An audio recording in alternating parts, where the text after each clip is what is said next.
Good morning everyone, welcome back to my channel. আমার নতুন আরও একটি ব্লগে তোমাদের সকলকে জানাই অনেক স্বাগত। আজকে মঙ্গলবার, এখন সকালবেলা 11:30 না 11:15 বাজে। আর ওইদিকে রান্নাবান্নার জোগাড় হচ্ছে। সকালবেলা আমি চা বিস্কুট মুড়ি খেয়েছি, বাবাই খেয়েছে কালকে রাত্রেবেলা তোমাদের দাদাভাইয়ের খেলার ওখান থেকে বিরিয়ানি পেয়েছিল, সেটাই রাত্রে এনেছিল। বাবাই অর্ধেকটা রাত্রে খেয়েছিল আর সকালে ছিল, সেটাই গরম করে দিলাম, ওটা খেলো।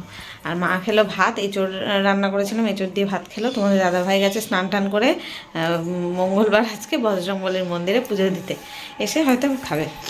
আর এখন রান্না বান্নার গোছানো হচ্ছে। আমি কিছুটা গুছিয়ে রাখলাম, মাছ টাছ ধুয়ে রাখলাম, মা তরি তরকারি সব কেটে দিল। শাক রান্না হবে, মোচা রান্না হবে, মাছের ঝোল রান্না হবে, তো সব তরি তরকারি যা যা কাটা সব কেটে দিয়েছে। আর আমি এদিকে মাছটা ধুয়ে লবণ হলুদ মাখিয়ে রেখেছি, মাছের মাথাও রয়েছে এর মধ্যে। আর এখানে মোচা সেদ্ধ করতে দিয়েছি, কালকে রাত্রেবেলায় মোচা কেটে রেখে দিয়েছিল মা, সেটাই আলু দিয়ে একটু লবণ হলুদ দিয়ে সেদ্ধ বসালাম। এখানে চাল ধুয়ে ভাতের জন্য রেখেছি, একটু ভিজুক তারপরে বসাবো। আর এদিকে সব শাক টাক কাটা, যে পেঁয়াজ টমেটো লঙ্কা কাটা, শাকটা ধোয়া হচ্ছে এখন। ওই আলুটা একটা বাটিতে বা পুকুরে তুলে রাখে খালায়, আর শাকটা ওর মধ্যে ভিজে ভালো, যখন রান্না করবো তখন নেবো, অনেক ভিজে ছিল তো। এগুলো গোছানো থাক। আর আমি সকাল থেকে এইসব করতে করতে সময় পাইনি বিছনা তোলা, আমাদের ওখানে বিছনাটা তোলার সময় পাইনি। এই বিছনাটা এখন তুলবো। কি 10 টাকা দাও? আমার কাছে 10 টাকা নেই। তো চলো দেখতে থাকো, বিছনাটা তুলে নিই আমি, তারপর রান্না বান্না করবো। এই পাখি সেই শুধু ঠুকরাবে, ভোরবেলার থেকে শুরু করে, সকাল হয়েছে ওঠো এবার। এই যে এখন এসে এই ছোট পাখিটা মজা পেয়ে গেছে, এখানে এসে প্রত্যেকদিন এসে ঠুকরাবে। আর ছোট পাখিটার দেখা দেখি বড় পাখিগুলো এখন ঠিকানা জেনে গেছে।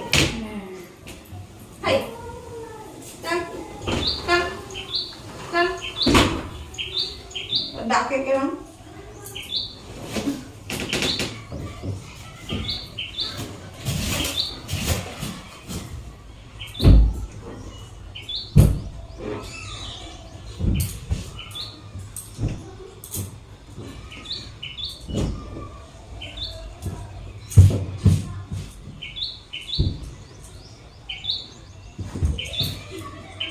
দেখেছো তো কি সুন্দর পাখিটা এসে ডাকছে প্রত্যেক দিন সকালবেলা করে, মানে এখন সকালেও না, সকাল বিকেল দুপুর 3 বেলা করে এই পাখিটা এখানেই থাকবে, এসে এসে ঠোকরাবে আর এরকম ডাকবে। আয়নায় মুখ দেখে নিজের, আর এরকম ঝগড়া করে বসে বসে। আর তাড়ালেও এখন ভয় পায় না, যায় না, জানো তো। আর এর দেখা দেখি এখন একটা দেখছি বড় পাখি, কাক না অন্য কি কে জানে, সেই বড় বড় ঠোঁটালা এসে এমন ঠোকরায় মনে হয় যেন কাচের জানলা ভেঙে গেল। ওইটাই ভয়, ছোট পাখি ঠোকরালে কিছু হবে না, কিন্তু বড় বড় পাখি যখন এসে ঠোকরাবে তখন যদি কাচ ভেঙে যায়। ওই ঘরে জানো তো ওরকম একদিনকে এত জোরে ঠুকরিয়েছে, বড় একটা পাখি এসে একটা স্ক্যাচ পড়ে গেছে কাচের ওপরে। ওই জন্যই ভয় লাগে, তাড়াতে থাকি আমি। আগে খেতে দিতাম ওদের, আর খেতে দিলে দেখছি বেশি আসে, ওই জন্য আমি আর এখন খেতে দিই না, তাহলে তো সব একেবারে এক ঝাঁক পাখি এসে আমার জানলার কাচই ভেঙে দেবে এখনই। তো এখানে কয়েকটা জামা কাপড় ছিল, সেগুলো এখন আমি দেখছি যে কোনটা কাচতে হবে, মানে সব কেচে কুচে তুলে দিই, শীত চলে যাচ্ছে আস্তে আস্তে, সব ফুল হাতা গেঞ্জিগুলো কেচে কুচে আস্তে আস্তে তুলবো সব। আর এখানে দেখছি সাদা যে কটা গেঞ্জি ছিল তোমাদের দাদাভাই, সব কটার কলারের দিকটা করে একদম হলুদ হয়ে গেছে। এখন শীতকালে ক্রিম বডি লোশন তেল এসব মাখা হয় না, সেই রকমই মানে ছাপ হয়ে গেছে। আর সাদা জিনিস একদিন পরলেই দেখবে কলারের কাজটা কি বাজে লাগে দেখতে। তো সেইগুলোই সব নিয়ে যাচ্ছি, সার্ফে চোবাবো, কাচতে হবে সব। এই যে এখানে দেখো আমি রান্না বসিয়ে দিয়েছি, ভাত হয়ে গেছে। আর এটা হচ্ছে পুঁই শাক, পুঁই শাকের মধ্যে কয়েকটা না মটরশুঁটি ছিল অনেক দিন ধরে ফ্রিজে, সেইগুলোই ভাবছি কি করব, তাই পুঁই শাকের মধ্যেই দিয়ে দিলাম, আর রাখলে নষ্ট হয়ে যাবে। আর কুমড়ো দিয়েছি, বেগুন দিয়েছি, আর না বেগুন তো দিইনি পুঁই শাকে, শুধু কুমড়োই দিয়েছিলাম, আলু দিয়েছিলাম আজকে। আর মাছের মাথা এনেছিল মাছের সাথে, আর সেই মাছের মাথা দিয়ে পুঁই শাকটা রান্না করছি। আর কালকে মা কেটে রেখেছিল মোচা, বাড়ির থেকে মা মোচা নিয়ে এসেছিলো, যে মা আমাদের বাড়িতে এসে একদিন থাকবে বলে ভাবলো বাড়িতে তো আর রান্না রান্না হবে না, তাই মোচাটা আমাদের বাড়িতে কালকে এনে কালকে রাত্রিবেলায় কেটে রেখে দিয়েছিল। না, রাত্রিবেলা কাটেনি, কালকে দিনের বেলায় কেটে দিয়েছিল, যখন ওই এঁচোড় কাটলো, এঁচোড় চিংড়ি রান্না করেছিলাম কালকে। তো এঁচোড় মোচা দুটোই একসাথে কেটে দিয়েছিল।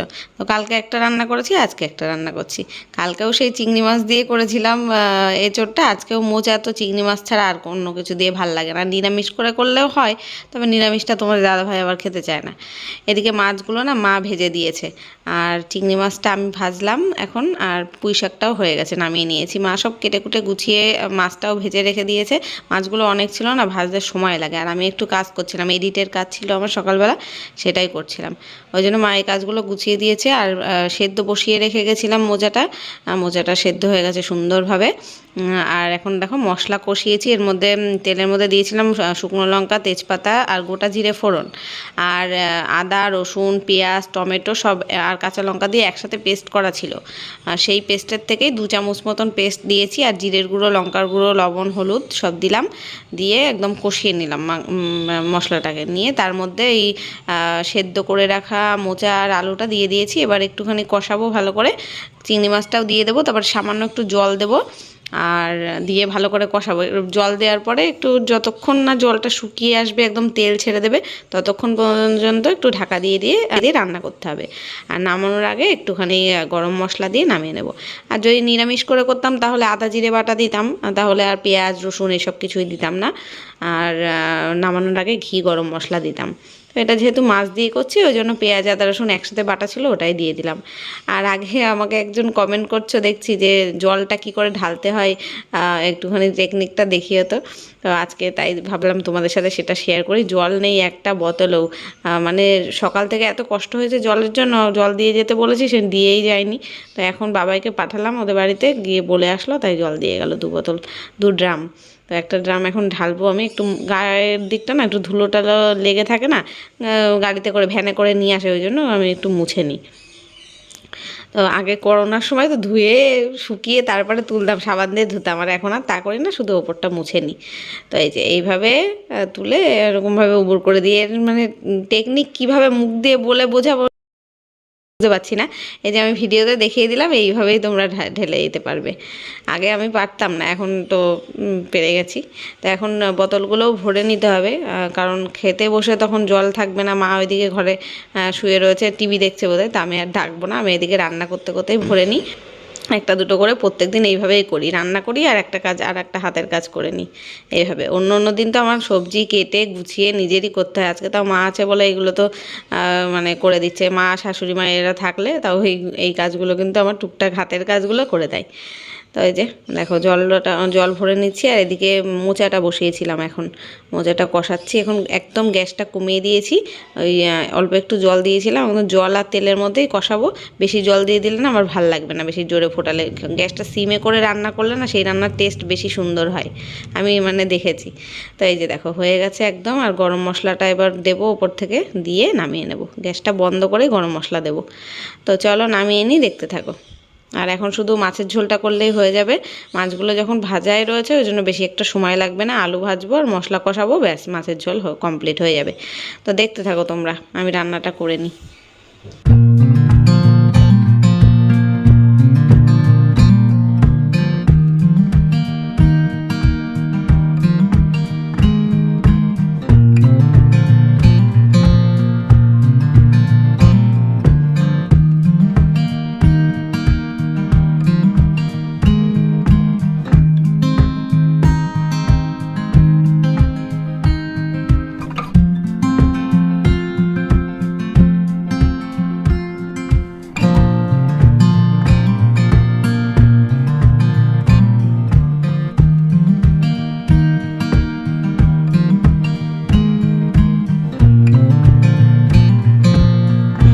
এই যে এখন মাছের ঝোলটা বসিয়ে দিয়েছি, আর মাছ ভাজা ছিল তো আগের থেকে, ওই জন্য অতটা সময় লাগেনি। শুধু আলুটা ভেজে মশলাটা কষালাম, আর একটু পাতলা ঝোলই রেখেছি, কারণ আর কিছু ডাল টাল কিছু করিনি। সবই তো শুকনো শুকনো রান্না, দেখলে করেছি অনেক রকম, তবে সব শুকনো শুকনো। তো এই যে মাছগুলো দিয়ে দিলাম। মাছের মাথাটা অর্ধেকটা দিয়েছিলাম ওই শাকে, আর অর্ধেকটা রেখে দিলাম, অন্য কোনো দিন ডাল করা যাবে। এত বড় একটা মাছের মাথা দরকার হতো না ওইটুকুনি শাকের মধ্যে। তো এখন আমার সব রান্নাবান্না কমপ্লিট। গ্যাসটা এখনো মোছা হয়নি, মুছতে হবে। এই যে মাছের ঝোলটা জাস্ট হলো, গ্যাসটা বন্ধ করলাম। এবার ব্যাক ক্যামেরায় দেখাই সবাই। এই যে এটা হচ্ছে মাছের ঝোল, কাতলা মাছ এটা। আর এই যে মোচা চিংড়ি, কালকে ইঁচড় চিংড়ি করেছিলাম, আজকে মোচা চিংড়ি। আর মাছের মাথা দিয়ে পুঁই শাক, মানে দারুণ দারুণ রেসিপি আজকে সব। আর কালকের একটা ডিমের ঝোল রয়েছে, চাটনি রয়েছে একটুখানি, আর কালকের অল্প একটু ভাত রয়েছে। এগুলো খাওয়ার সময় সবাই ভাগযোগ করে খাওয়া হয়ে যাবে। আর এখন আমি বাটিতে বাটিতে তুলবো, 3টে জিনিস তুলবো ওই দিদিভাইদের দেওয়ার জন্য। তারপর গ্যাসটা মুছবো। এদিকে মাসি এসে ঘরদোর মুছে বাসন টাসন মেজে সব দিয়ে গেছে। এখন 2টো বেজে গেছে। আর এখন স্নান করতে যাব, তার আগে অল্প কিছু কেচেছি, মানে কাচবো। কালকে তোমাদের দাদাভাই খেলতে গেছিলো, সেই খেলার জামা প্যান্টই রয়েছে সাদাগুলো, সেগুলোই কেচে দেবো, কেচে স্নান করবো। আর মা এখন বোধহয় ওই ঘরে শুয়ে রয়েছে, বাবাই বোধহয় ফোনে গেম খেলছে।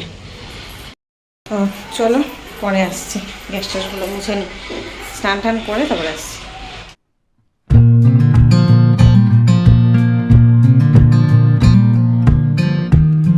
Good evening guys. এখন দেখো সন্ধ্যে 6:30 বাজে, আর এখানে চায়ের আসর বসেছে। বাবাই খাচ্ছে চা দিয়ে পাউরুটি। এখানে একটা বিস্কুট রয়েছে, তো মা আবার ওই মিষ্টি বিস্কুট খাবে না বলে মেরি বিস্কুটটা ঢালছে। আর আমরা যে চাটা আজকে খাচ্ছি এটা বাবার দোকানের চা। বাবা দুপুরবেলা ভাত খেতে এসেছিলো, তখন নিয়ে এসেছিলো, তা এখন আমরা গরম করে খাচ্ছি সেটা। চলো চাটা খেয়ে নিই, তারপর আসছি। তো গাইজ এখন চাটা খেয়ে বাবাইকে ওই ঘরে পাঠালাম পড়তে, বললাম পড়তে বস, কারণ কালকে আবার পড়া আছে। আর আমি আর মা এই ঘরে বসেছি, কারণ আমরা কথাবার্তা বললে ওর আবার অসুবিধা হয়। তো এখানে কয়েকটা নিমকি ছিল, তাই সেটাই খাবো। এখন 8টা মতন বাজেও দেয়, 7:30 কি 8টা বাজে। মা আবার এখনই চলে যাবে, এই এখনই নিমকি টিমকি খেয়ে তারপরে রেডি হয়ে তারপরে বাড়ি চলে যাবে আজকে। আবার খেয়েছে ওই কী বলো, যে এর মধ্যে এগুলো পড়ে গেছে, ছুটে দিয়েছে না, ভেঙে বেড়ে গেছে, এর মধ্যে এইসব ছিল। হ্যাঁ সারা পড়েছে, ছুটে বেড়েছে না। বদমাইশ রে, বলছে আইফোন চালাও না, ফেসবুক আছে। তো গাইজ এখন রাত 15টা বাজে, আর মা বাড়িতে চলে গেল, নইলে টোটো পাওয়া যায় না। তো এই 8:30টার সময় মা বাড়ি গেছে, বাড়ি চলে গেল। আর করেছিলাম তরকারি টরকারি অল্প অল্প সব ছিল, মাকে দিয়ে পাঠালাম, আর আমাদের রয়েছে কিছু, আমি শুধু রাত্রে ভাত করব। আর বাবাইকে পড়ালাম, সেই সন্ধ্যেবেলা চা খেয়েছি 6:30টার সময়, তারপরে এতক্ষণ বাবাইকে পড়ালাম। এখন বাবাই টিভি চালিয়েছে, শুনতে পাচ্ছ তো আওয়াজ, টিভি চালিয়ে বসে পড়েছে ওই ঘরে। আর আমি মা গেল, আমি রাস্তা পর্যন্ত মানে মোড়ের মাথা আমাদের বাড়ির সামনে অবধি ছেড়ে দিয়ে আসলাম। আর এখন আমি এই ঘরে বসে একটু এডিট করব, এডিট করে রাখি, নইলে সকালবেলা করে না দেরি হয়ে যায়। বারান্দার লাইটটা অফ থাকে, এই ঘরে লাইট চালাবো তো। আর ওই ঘরে বাবাই টিভি দেখছে, ওই ঘরে গেলে গেলে আমার অসুবিধা হবে আওয়াজে। সবাই পড়ে উঠেছে, এখন টিভি বন্ধ করবেই না, সন্ধ্যের থেকে এই 8:30 পর্যন্ত পড়লো। তো চলো, আজকে আবার ঠান্ডা ঠান্ডা লাগছে, আজকেও ঠান্ডা রয়েছে বাইরে। মাকে দেওয়ার, মা চলে গেল তাই জন্য গেলাম রাস্তা পর্যন্ত, তো দেখলাম যে বাইরে ভালোই ঠান্ডা, আর ঘরে আসার পরেও মনে হচ্ছে ঠান্ডা ঠান্ডা লাগছে। এডিটটা করে নিই, তারপরে দেখি পারলে আসবো। চলো।